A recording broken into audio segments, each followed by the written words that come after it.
dosa yang sering dilakukan manusia, dan manusia itu tidak menyadari dosa itu saking lembutnya setan untuk membuat perkara itu samar-samar di dalam hati kita, itu adalah masalah riya.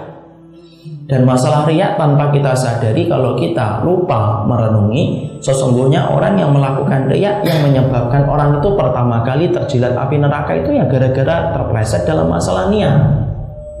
Karena kita mendapati Nabi berkata, inna awalan nasi yuqda yaumal qiyamati salasatun.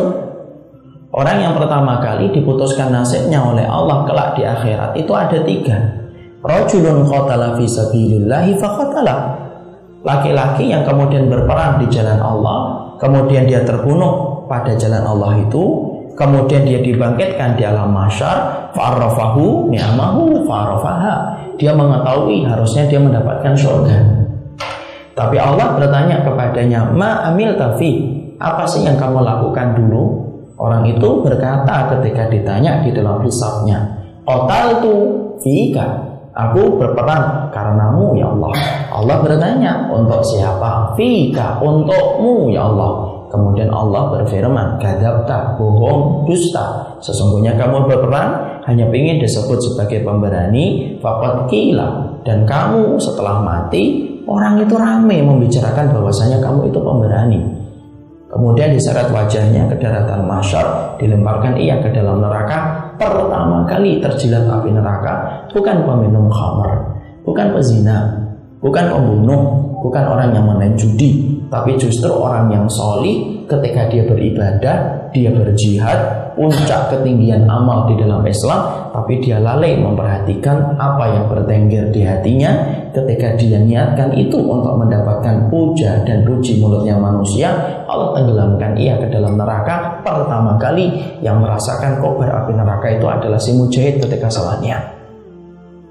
Ya, tentunya antum tahu yang kedua siapa? Yang kedua adalah orang yang mereka berdakwah, menyampaikan ilmu, orang yang belajar layaknya antum, dan orang yang selalu merogoh kantongnya untuk bersedekah.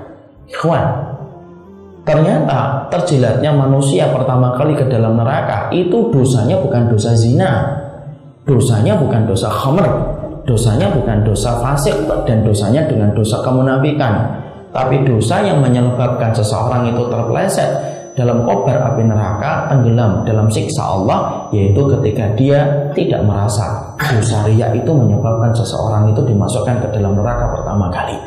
Karena sesungguhnya inilah perkara yang paling berat dalam kehidupan kita, beribadah kepada Allah. Dan ingat, menjaga keikhlasan itu merupakan kewajiban seumur hidup selama hayat masih dikandung badan. Kadang-kadang kita menganggap perkara niat yang ikhlas hanya kita lakukan setahun 2 tahun. Kata siapa?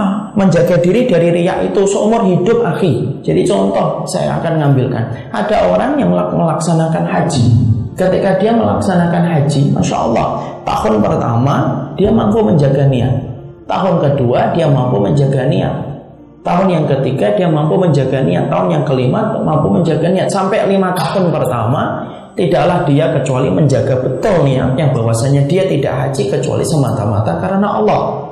Tiba-tiba qadarullah ketemu dengan temannya yang tiba-tiba menceritakan tentang prosesnya ketika dia haji. Terpancing dengan cerita yang dia dapatkan dari temannya, kemudian dia keluarlah cerita tentang hajinya tanpa sadar. Dia ingin memancing riya ketika dia menceritakan haji itu. 5 tahun dia menjaga niatnya terjaga, 6 tahun yang ke-6 dia gagal untuk menjaga niat. Karena kita di situ mendapati apa? Masya Allah, betapa sulitnya perkara kita ketika beribadah kepada Allah. Tidak ada yang paling sulit kecuali adalah menjaga niat. Ibadah itu kalau hanya dilihat dari sholatnya, sujudnya, rukuknya, gampang. Kalau puasa itu hanya dilihat dari kita menahan diri dari makan dan minum, mudah. Kalau antum bersedekah hanya merogoh kantong di dalam saku antum, kemudian antum keluarkan untuk infak, gampang. Tapi yang paling sulit, apa yang bertengger di hati antum ketika sholat, apa yang bertengger di hati antum ketika puasa, dan apa yang bertengger di hati kita ketika kita sedekah. Itu yang menentukan bagaimana proses kebaikan kita nanti di surga ataukah berujung pahit di neraka. Karena riya itu dosa yang tidak pernah terasa.